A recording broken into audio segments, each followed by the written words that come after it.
You may have weaknesses, you've made mistakes, we all have. But there's a lot more right with you than there is wrong with you. Dwelling on the negative doesn't help you to do better. Beating yourself up for past mistakes doesn't move you forward. The better you feel about yourself, the better you'll do. The more you like yourself, the further you'll go. You can't give away what you don't have. If you're in turmoil on the inside, mad at yourself, critical, condemned, that's what you have to give. Love is not something that you do. Love is something that you can become. It's your quality. If your mind is in a certain way, it's joyful. If your emotions are in a certain way, it's loving. This is the quality of sweetness of body. If your body becomes sweet and pleasant, it's called health and pleasure. If your mind becomes very pleasant, it's called peacefulness and joyfulness. If your emotions become pleasant, it's called love and compassion. If your very life energy becomes pleasant, it is called blissfulness and ecstasy. Only if your surroundings become pleasant, it's called success.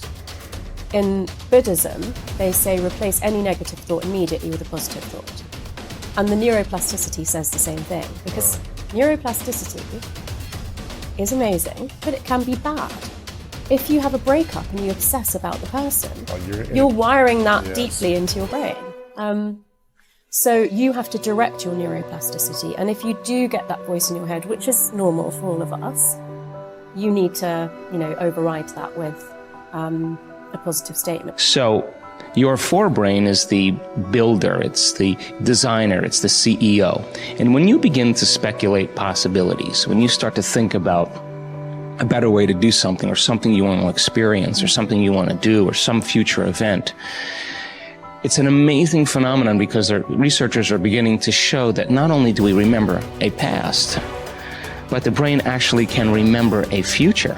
And so how does it do that? Well, because the forebrain has connections to all other parts of the brain, it can take a little bit of that knowledge from a specific neural network and a little bit of experience and another neural network of knowledge and another neural network of experience, and it can seamlessly piece it together to create a new level of mind. And then your brain gets a picture or an image, and then you transfix your mind on that image, and those neurons string into place that begin to fire and wire together. And every time you remind yourself of what you want to experience, you're reinforcing the circuitry in your brain to begin to install the hardware for you to actually experience that future event. In other words, the brain already looks like it's already had the event. Now that's super cool, because it really says then that we're remembering a future potential.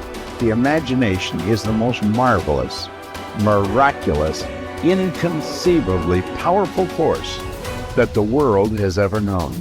And the average individual uses the imagination, if they use it at all, against themselves. They imagine what they don't want. They imagine problems coming. Let's begin to use our imagination the way God meant it to be used. It's the greatest creative faculty that we possess, and we can build anything we want with. The mind is very strong, and one of the things the mind does is develop methodologies or ways of thinking that let it interact with life and not get hurt and be more comfortable, and it's the ego. When we develop a self-concept and we change it throughout our lives, but in general, there's a self-concept sitting under there saying, I was the one that did this, and I was the one that went to this school, and I'm the one that went there, and the one that my father left or stayed, or whatever the hell it is, And basically, all of this unfolds, and you end up developing patterns of thinking based upon the experiences you've had, all right?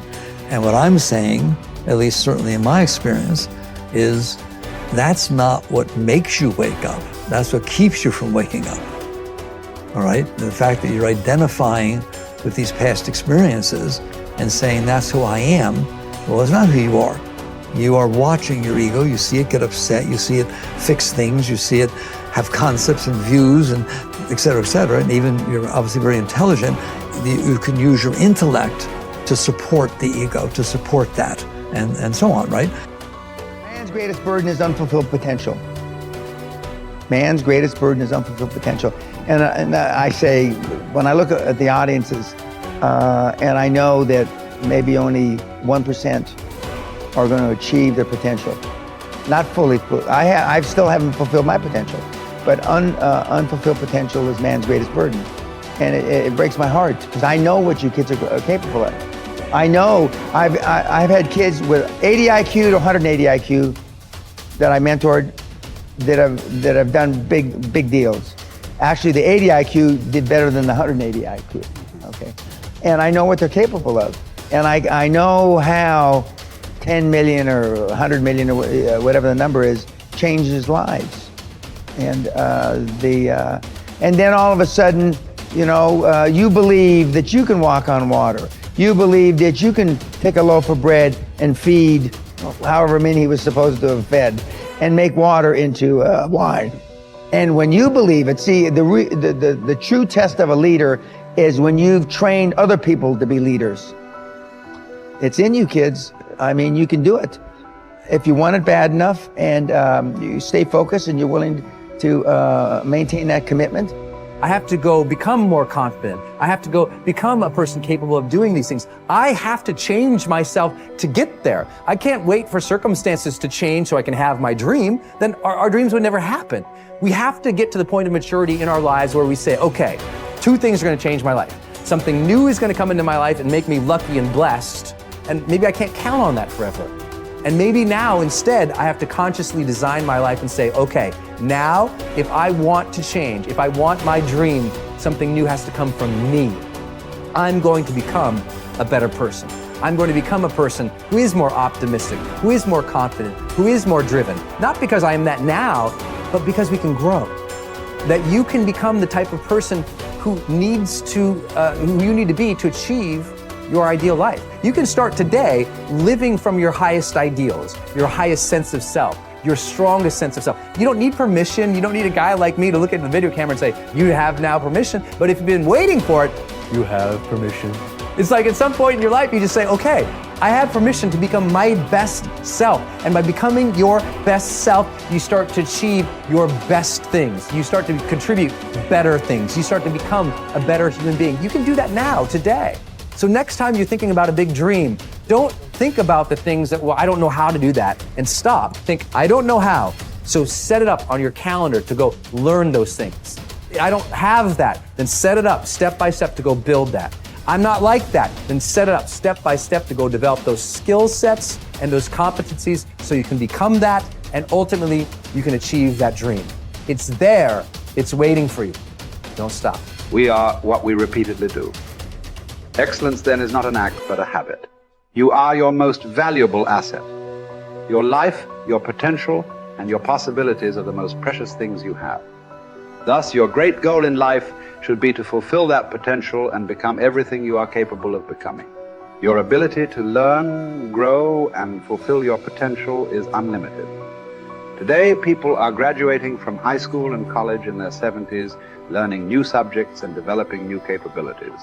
Your ability to learn and remember can continue throughout your life if you keep your brain alive, alert, and functioning at its best. Your most precious financial asset is your earning ability. Your ability to work is your primary source of cash throughout your life. You could lose your home, your car, your bank account, and everything you own, but as long as you have your earning ability, you can earn it all back, and more, in the months and years ahead. Your biggest investment, most people don't realize this. They take their earning ability for granted. But it has taken you your entire life to develop your earning ability. Every bit of education, experience, and hard work that you have invested in learning your craft and developing your skills has gone into building this asset. Your earning ability is very much like a muscle. It can increase in strength and power year by year as the result of regular exercise. Likewise, the opposite is true too. If left alone or ignored, your earning ability, like your muscles, can become weaker or even decline because you have simply failed to upgrade it continually. In other words, your earning ability can be either an appreciating or a depreciating asset. What got you here won't get you any further. Some people are actually losing value each year, declining in earning ability because they are not continually upgrading their knowledge and skill. They don't realize that whatever knowledge and skill they have today is rapidly becoming obsolete. It is being replaced by new knowledge and skills that, if you don't have them and someone else does, you will be in danger of being overtaken by your competition. The achievement of personal excellence is a decision you make, or that you fail to make. But in the absence of a commitment to excellence in your chosen field, you automatically default to average performance, or even mediocrity. No one becomes excellent accidentally or by just going to work each day. Excellence requires a definite decision and a lifelong commitment. Knowledge and skill are the keys to the 21st century.